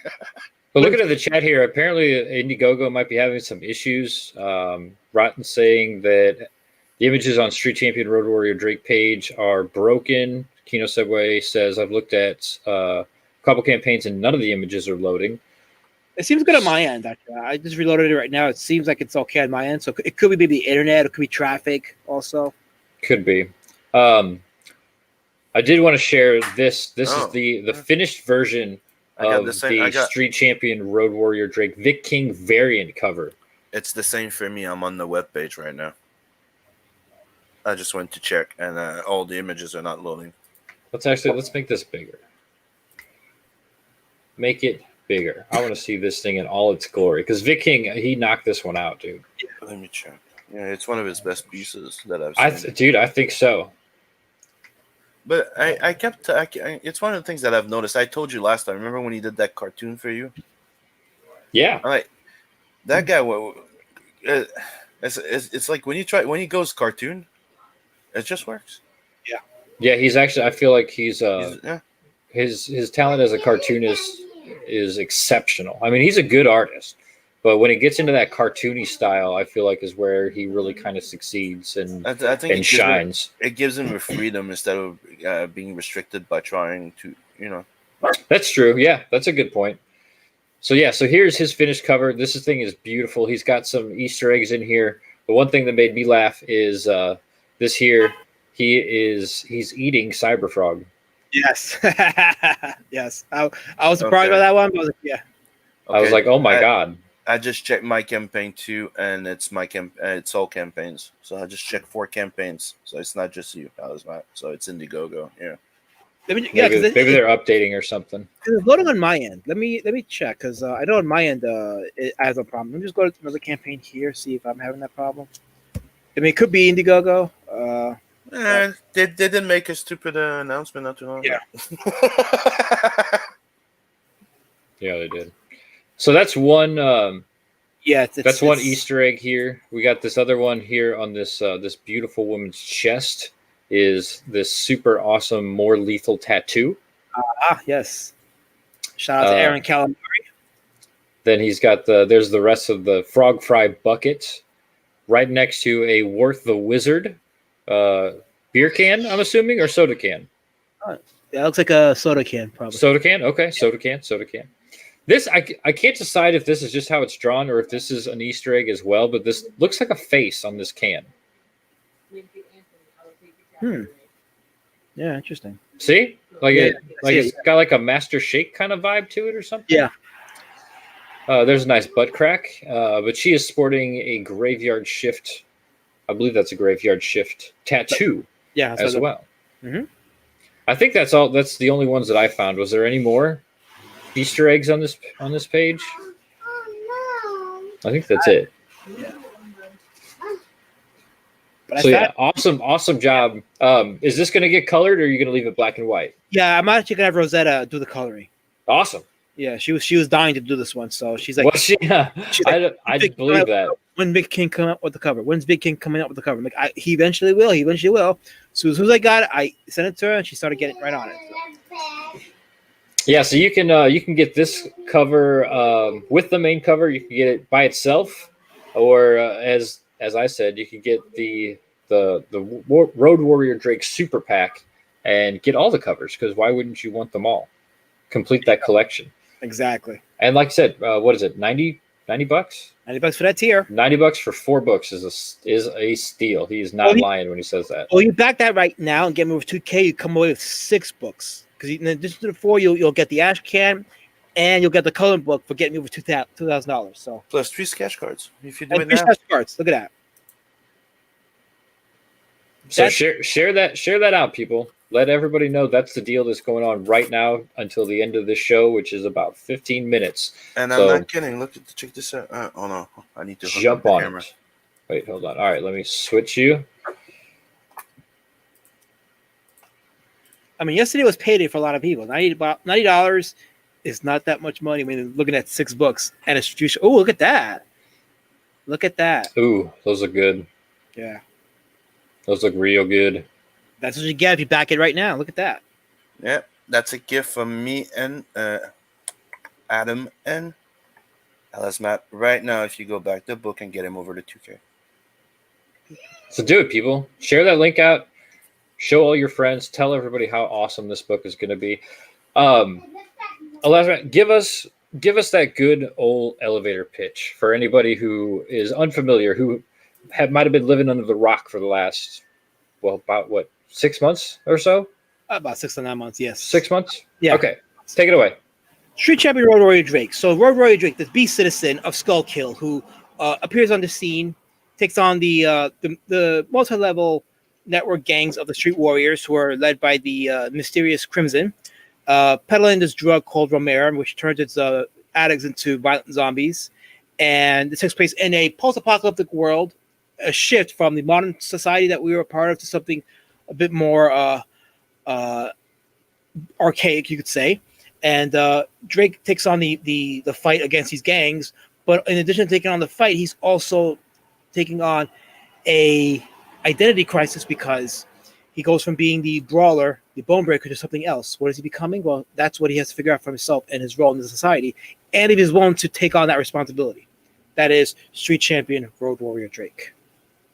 Awesome. And this definitely gives me old school TMNT vibes. It really does. It's got that same feel. Let's pull up the. So I don't even if the images aren't working here. Let's pull up the campaign page and take a look at this, because we can play the trailer here. Oh yeah, what a bummer! Just a bunch of thumbnails. Share my screen. My page is loaded, so you don't share my screen. Oh yeah, okay. Well, yeah, there we go. Okay, here Chrome tab. That. Okay. Okay. Okay. So yeah, like I was saying, it's got that early TMNT vibes, that cartoony style. I mean, that good old. It was black and white. Now it's definitely got more of a grayscale feel to it. And is this? Obviously, we said earlier you're looking at about 120, 130 pages, graphic novel. Mm-hmm. You're even offering a manga version, which it better read backwards. Oh yeah, it does. It does. All right. Yes, I'm formatting it that way. Don't worry. Better read backwards. Okay. Yes. Now, is this going to be a one and done graphic novel, or do you have? Is there a future for Road Warrior Drake? There's definitely a trilogy in mind. I even have the second story outlined. So there's definitely a trilogy in mind for this, but each story is going to be self-contained, so you don't have to worry about what's going to happen next. There might be some cliffhangers, but the main stories will be completed in that book. So even if something happens that I don't get to complete a second book, at the very least you have a complete story with the first one. But I have the second one already outlined. It's called The Beast Citizen Road Warrior Drake. Ooh. Yes, this one involves Drake's coercion into politics, and it's satirical. Satirical some horror in it, actually, because I won't say why, but it involves the ending of the first book. I'll put it like that. Yeah, I mean, self-contained. I feel like definitely in this day and age, in the crowdfunding age, you have to go that route just in case, second round just isn't successful. Something else comes up. You never know what the future holds. So self-contained is always good, but of course it's still comics. You got to have that cliffhanger at the end. That lead in, that want for more content, Yes, definitely. I definitely agree 100% with that. Because go ahead, finish. I was going to say, it's because it's about having fun. You want to have fun with these books. And, you mentioned the throwback to the early Ninja Turtles comics, like that whole outsiders, outside of the mainstream, sublime, weird-looking book that is just pure fun and weirdness. That's what I'm going for with this. That's awesome. It's something I don't feel like we have enough of. Not anymore, anyway. Yeah. Hey. Look, I was going to show something. Look what came into yesterday. What does that make you? Wait, hold on. Let me make you big. You caught me relaxing. Oh, Mary Boys. Oh, you're going to like that. That's just really, really awesome book. Oh, sweet. I like the red contrast with the black and white. Oh, yeah, that came in. That was freaking awesome. Yeah, and look how big those books are. Mm-hmm. Like he printed those like completely oversized. And you know what's the worst thing? Is I backed it last week and it's already here. Wow. And, Captain Love's been shipped to me 2 weeks ago and it's still not here. Yeah, man, I tell you what, It's- the it's- post it's- is really, really weird because I got Yeah. a package from Australia within a week, Yeah. and you got people bitching that like their rent checks aren't making it across town and shit like that. It's like I can't, Dude, I don't it's really like, understand it. I mailed them at the same time. Just show you an example, right? One in the U.S. to get, right? One to my uncle in Quebec, right? Mhm. Here. Gat got it before my uncle. How the fuck Really? did that happen? Yeah, that doesn't make any sense. Gat and Phil got it before my uncle here in Quebec. Yeah, I don't know what the I fuck's really going don't on. I really don't understand it. It is kind of weird. Now I know that locally around here, all Blood Hunt pretty much hit the same day. Mm-hmm. Like everybody got there in the Arch City area. They all landed on the same day.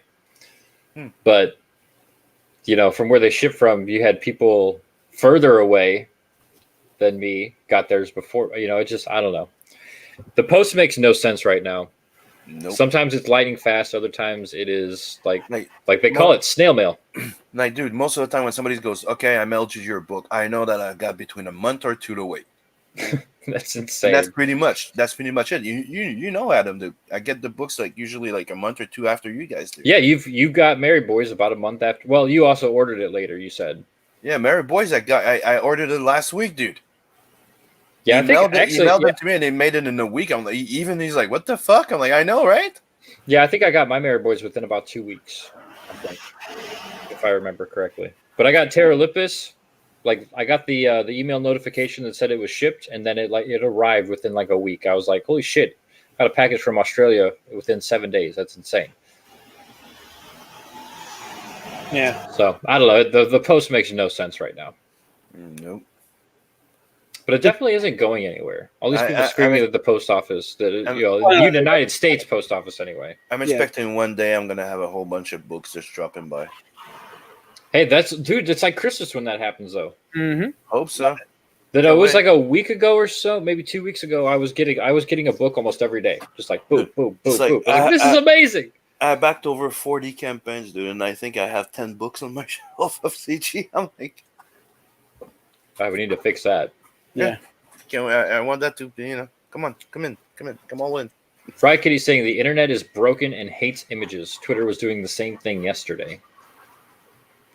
Huh. Weird. The internet is broken. I'll give you that. It is very broken. I feel like it's my fault. I don't know why.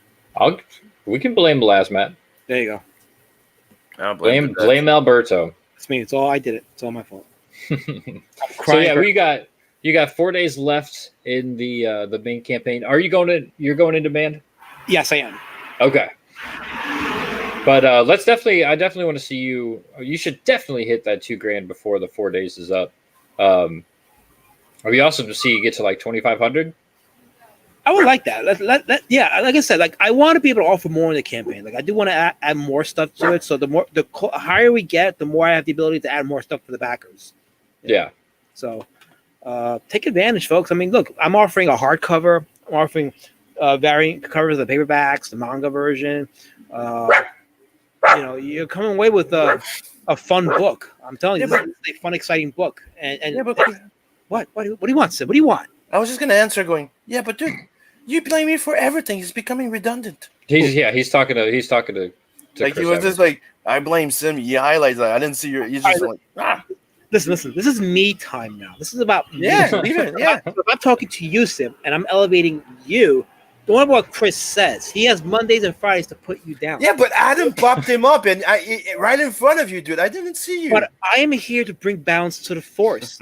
This is me time now. I elevate you for the benefit of our society now. Chris can have his moment on Mondays and Fridays. At that point, you can duke it out with him. But right now, this is me time. The sun points at me, and I emit the light for the people around me, so they may feel the light that I feel. So continue. No, you ruined his train of thought. Now it's over. My momentum is now deflected, but I shall find a new way at some point. Raikkonen says Skynet confirmed the version of Skynet that just wants to make the internet life a little difficult. That's just how it starts. That's just how it starts, Kitty. It starts with just that little making things frustrating, like pictures not popping up. And then it's all of a sudden full websites aren't popping up. And then the next thing you know, your computer's trying to eat your face. It snowballs very quickly. So I'm Skynet. Your Skynet? Canceled. Get him out of here. Pull the plug. Yeah, that's what Wired Kitty said. Sim is Skynet confirmed.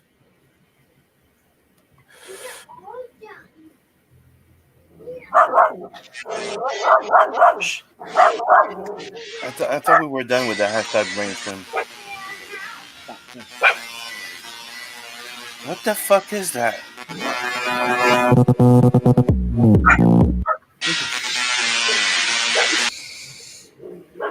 Oh, dude, Sorry, I had to play that. It made me laugh. What the fuck? Well, that TikTok on it. That's all you need to know. People are so so in need of attention lately. I think this is just peak quarantine boredom. Yes. I think anyway. Maybe you're right. Yeah, people don't interact, don't goof up with the co-workers as much anymore. Yeah, that's true. You kind of need to have that goof enough moment. Yeah, that's why TikTok is that it? Yeah, TikTok. Like I've never actually checked it, but I heard about it. I haven't either, but I've seen. I'll say a few. Like shares on Twitter and Facebook that make me chuckle a little bit. That was one of them. When I notice that there's a whole bunch of people on something and doing stupid shit, I stay away from it. Like Kiwi Farm. It's a good idea. Never been there. Never going there. Oh, yeah. And let me just say this too. If you're a CG creator and you have an account on Kiwi Farm, shame on you. Shame on you. Speaking of, we got Matt Wenger in the chat. What up? What's up, Wenger? Kitty says, am I high right now? We just got a bunch of dots from Lothar D. I'm sorry if I scarred you this morning with that clip. It's Sims. I'm getting there. Sims on the other side, dude. You keep pointing at Adam. Come on. Yeah, that's it. Thank you. All right, so we have 2 minutes before the exploding offer of the sketch cards. If you back Road Warrior Drake and get it over that 2K line, do it right now. Like I said, tell everybody. Even if you've already backed, tell your friends. Maybe they want to back it, and then they'll get an extra special bonus. Maybe you can split the sketch cards after. Yeah, you're getting. So what do you say? 6 books, 2 sketch cards. Actually, 3. There's 2 already done. Technically, what I'm doing is I'm giving 1 sketch card away with the book for Asmat, right? So I'm gonna be drawing one, and it's Art Shitty Comics here right now, the morning show, giving away 2 cards, extra cards of black and white, if you back it right now during the show. So back it right now. This is an Arch City Comics exclusive Weekend Woke Up sketch card. One person. We just need one person. Who's going to be that one person right now that's going to make history? Who's going to be that one person? Who in the chat is going to take the plunge and say, I want that? And this is historical. And get the credit of unlocking an extra Ashcan book. That's true. Yeah. That's true, too. That comes with an immense bragging rights. Mm-hmm. Immense bragging rights. That's it. We can do this, guys. Come on. One person to get that tier. That's all we need.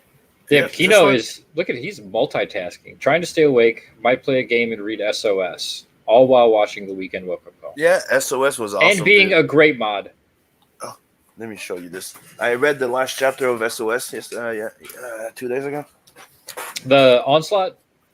No, the new one. The first one. I didn't get the Onslaught yet. Okay. I just got my Onslaught. I have to read it yet. It's in my read pile. And I chuckled. Dude, it's funny. Oh yeah, Pothier's electronic store. Yeah, the store. Oh wow. That was cool. Dude, Canales he's got the absolute best little Easter eggs that he puts in there. Because I asked him, I think it was on that campaign about like the graffiti and stuff that he sneaks into the background. Mm-hmm. I was like, is that like part of the script or is that just you? He's like, oh, that's just me. That's just him dicking around. Yeah, I'm doing the same thing. Like I'm doing the vein story and I'm putting. Oh yeah, you got Easter eggs in that. I mean, the amount of Easter eggs in Blunt Hunt is ridiculous. Yeah, that one I went a bit like little overboard.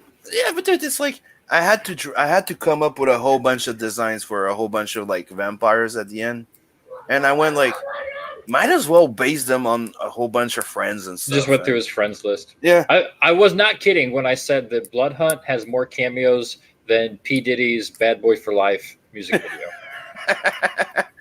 but the thing is, I think I succeeded in making it as you don't notice it. Like if somebody would read it and did not know the people, Mhm. they just wouldn't notice it.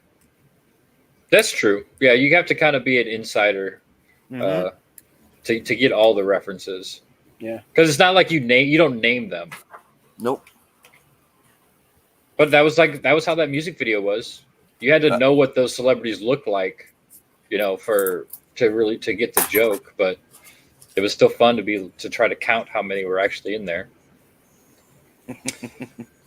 So, Sim, you've got Tales from the Natverse is launching in 4 days, 5 days, 5 days. Yep. 5 days, 5 days. Wow. Yeah, get on that mailing list if you want that exclusive trading card, because I'm just gonna be printing enough for people the trading card, and the only other way that you can get that image is when we unlock the print. Yeah. So get in on the mailing list. The link for that is in the description. We got one more last call. This is the last call for Road Warrior Drake Last to call. And Get to that- get your exclusive sketch cards right here from Art City Comics. I'd just like to point out one thing though about that campaign of Tales from the Adverse. Mhm. When we reach the 20K, it unlocks a swimsuit special ashcan of the Adverse. Hot damn. So we're gonna be having a swimsuit special, and the more we get, when we get to 25, I'm hiring a whole bunch of like CG artists to jump in. I already got Canales lined up, Vinny, and a few others. So it's gonna be a sweet little thing. All right, listen. That's awesome. If you don't get me to 2K by the end of the stream, guys, I'm gonna wear a swimsuit for all yous. Oh God. I'll put a fucking thong on. Oh, If shit! you don't want that, get me to 2K right now. Please don't. Please, somebody back this book I'm so we about don't. to. have to Are you gonna do the duck dance too? Oh God, here I'll do it right now. it is. Oh God, here he goes. Okay? The Yeah, thong- actually, Please, please, please, please, please. Alberto's please. in really good shape though. I don't think I would mind seeing that.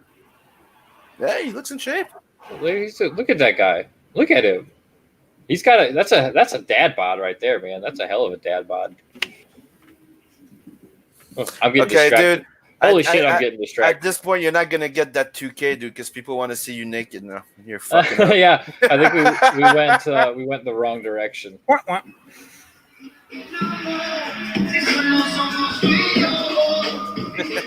Chris is like, somebody back it, please. I know. All right, that's all the time we're gonna have for today. Thank you all for joining us this morning. Hail the arch villains, the chat. Thank you guys so much for coming. Sim, Elasmat, it's always a pleasure and an honor to have you sit here with me. It's an honor to be here. I'm gonna Always a try. pleasure. I'm gonna lead us out and try to get Sim's nose to bleed one more time. And hail everyone and have a great week. Stay safe out there.